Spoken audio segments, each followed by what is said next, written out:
Ya, itu kemarin kita sudah terbitkan surat edaran pengaturan. Kita tidak melarang masjid, musola menggunakan toa, tidak. Silahkan, karena kita tahu itu bagian dari syiar agama Islam, ya. Tetapi ini harus diatur tentu saja. Diatur bagaimana volume speakernya, gitu. Toanya itu nggak boleh kenceng-kenceng, 100 desibel maksimal. Diatur bagaimana kapan mereka bisa mulai menggunakan speaker itu sebelum adzan dan setelah adzan, bagaimana menggunakan speaker di dalam dan seterusnya. Tidak ada pelarangan. Ini aturan ini dibuat semata-mata hanya untuk membuat masyarakat kita semakin harmonis, meningkatkan manfaat dan mengurangi mafsadat. Jadi menambah manfaat dan mengurangi ketidakmanfaatan. Karena kita tahu, misalnya ya, kita tahu di daerah yang mayoritas muslim, hampir setiap 100 meter, 200 meter itu ada musola masjid. Ya, bayangkan kalau kemudian dalam waktu yang bersamaan mereka semua menyalakan toanya di atas, kayak apa? Itu bukan lagi syiar, tapi menjadi gangguan buat sekitarnya. Kita bayangkan lagi, kita ini muslim, saya ini muslim, saya hidup di lingkungan non muslim. Ya. Kemudian rumah ibadah saudara-saudara kita non muslim itu bunyikan toa sehari 5 kali dengan kenceng-kenceng secara bersamaan, itu rasanya bagaimana? Ya suara-suara ini, apapun suara itu ya, ini harus kita atur supaya tidak menjadi gangguan. Ya, speaker di musola, masjid monggo dipakai, silahkan dipakai, tetapi tolong diatur agar tidak ada yang merasa terganggu, agar niat menggunakan toa, menggunakan speaker sebagai sarana, sebagai wasilah untuk syiar, melakukan syiar tetap bisa dilaksanakan tanpa harus mengganggu mereka yang mungkin tidak sama dengan keyakinan kita. Berbeda keyakinan kita harus tetap hargai. Itu saya kasih nih. Ini orang kekurangan pekerjaan ini. Hah? Ini Siapa Menteri Agama? iya, kayak nggak ada kerjaan lain yang ngurusin beginian ini. Begini ya, soal toa itu, biarlah ini urusan civil society di masjid dan lingkungan sekitarnya masyarakat. Ada masyarakat yang memang seneng kalau toanya itu kenceng. Karena kalau toanya kenceng, dia bisa cepet-cepet ke masjid. Karena dia memang sengaja, wah karena kenceng saya terbangun. Subuh-subuh, saya bisa ke masjid. Apalagi mau bulan puasa ini, sampai ke masjid begitu. Ada yang suka seperti itu. Tapi memang juga ada masyarakat yang udah dong, jangan kenceng-kenceng dong. Gue udah sadar nih, udah tahu kalau jam segini gue harus berangkat ke masjid gitu loh. Gak usah kenceng-kenceng, gue udah paham gitu loh. Jadi memang masyarakatnya memang beda-beda. Iya. Dalam konteks Negara kewarganegaraan nggak perlu mengatur harusnya. dalam konteks kewarganegaraan gimana Mas? Negara nggak perlu mengatur, biarkan masyarakat itu mengatur itu dengan sini kesepakatan pengurus masjid dengan warganya. Ini kalau masalah sektarian ya kita sama kita aja gitu. Iya, bukan kesepakatan pengurus masjid dengan warganya Iya. saja. Kalau masalah itu sama halnya lah, ya kan kita nggak usah mengatur. Nanti kalau kemudian lama-lama kalau kemudian toa masjid diatur, lama-lama lonceng gereja pun diatur. Loncengnya nggak boleh bunyi kenceng-kenceng dan sebagainya lama-lama begitu. Okay. Udahlah ini biarkan urusan masyarakat ini, negara nggak usah ngurus ngatur-ngatur beginian. Masih lebih banyak urusan Kementerian Agama yang lebih. Pertama yang menurut saya yang paling penting ya, ada satu poin yang menurut saya penting ya, bahwa saya dan kita semua kan yakin ya, niat dari Menteri Agama itu pasti baik ya. Jadi niat dari Menteri Agama itu saya yakin betul, hakul yakin adalah baik. Karena beliau kan juga seorang tokoh ya dari organisasi Islam yang terbesar, kemudian juga putra dari seorang ulama besar ya, Al-Maghfurlah Kiai Haji Khalil Bisri ya. Jadi niat beliau pasti baik, itu yang pertama.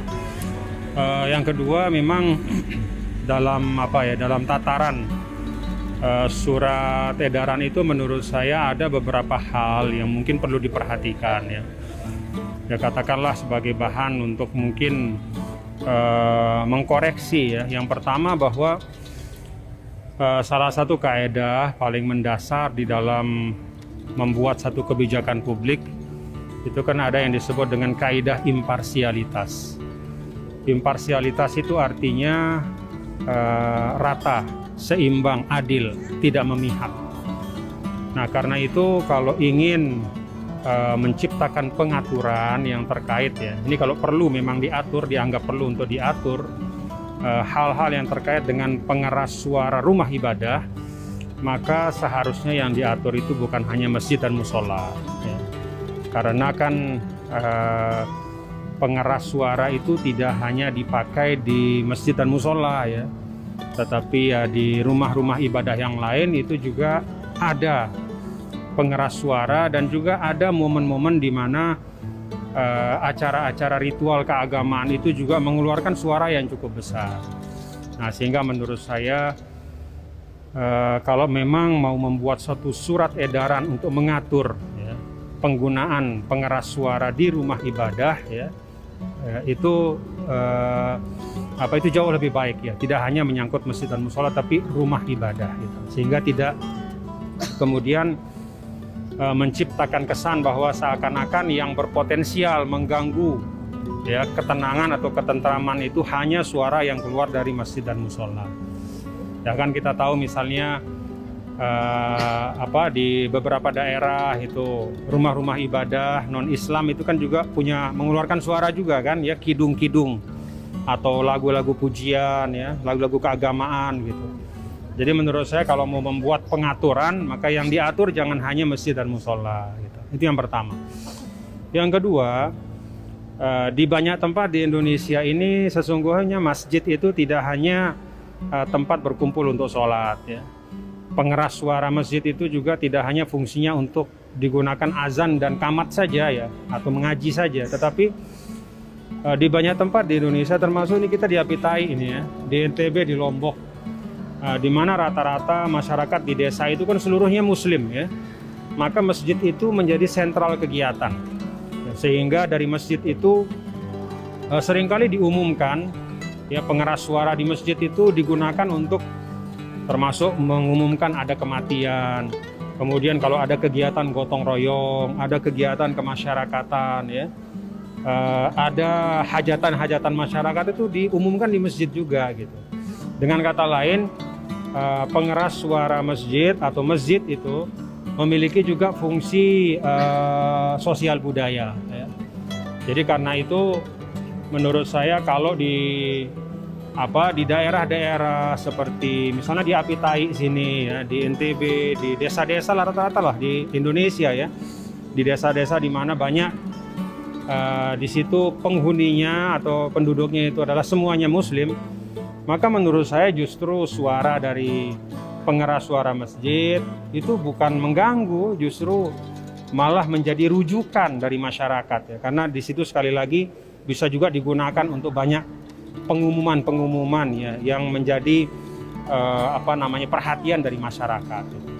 Nah, jadi menurut saya sih yang mungkin kadang-kadang bermasalah adalah di masyarakat perkotaan ya, masyarakat perkotaan di mana di situ tidak hanya satu agama penduduknya gitu ya. Misalnya kalau di NTB ini kan di kota besar bisa di Mataram ya, atau katakanlah misalnya di Jakarta gitu ya. Ya kalau kota besar itu biasanya kan penduduknya heterogen, ada muslimnya, ada non muslim, sehingga untuk daerah seperti itu ya mungkin bisa dibuat pengaturan. Tapi itu pun menurut saya lebih baik pengaturan itu diserahkan kepada kearifan bersama. Ya misalnya kita di Indonesia ini kan ada namanya forum FKUB ya, Forum Kerjasama Umat Beragama. Nah di situ mungkin bisa dibicarakan ya, didiskusikan untuk daerah-daerah tertentu di mana masyarakatnya sangat heterogen ya, sehingga penggunaan pengeras suara di rumah ibadah itu ya disesuaikan lah ya, jangan terlalu besar misalnya karena masyarakatnya beda-beda agamanya gitu. Nah diserahkan kepada FKUB untuk kemudian membuat kesepakatan bersama. Menurut saya kalau kesepakatan itu lahir dan dibicarakan di tingkat masyarakat dan disepakati, itu akan jauh lebih mudah diterima gitu ya, dibanding misalnya surat edaran yang istilahnya berlaku untuk semua gitu, padahal situasi masing-masing daerah itu kan beda-beda ya. Jadi kita di NTB ini kalau saya saksikan ya, kita di Apitai di mana-mana nih ya, suara masjid itu suara yang kita rindukan gitu ya, suara yang justru menjadi penyejuk gitu ya. Jadi tidak ada yang merasa terganggu lah insya Allah. Nah kalau di daerah-daerah yang memang sekali lagi penduduknya itu beragam ya, heterogen, ya mungkin disitulah ya mungkin perlu dibicarakan. Itu pun menurut saya jauh lebih baik kalau diselesaikannya di tingkat masyarakat di situ, sehingga itu menjadi keputusan bersama dan diambil dengan semangat persaudaraan. Ya, itu sih dua hal yang menurut saya mungkin perlu dijadikan pertimbangan ya untuk ke depan ya, apakah misalnya kalau berkenan ini dikoreksikan bagus ya, sehingga tidak terkesan hanya menyasar kepada masjid dan musola gitu, tetapi juga bisa diberlakukan untuk semua.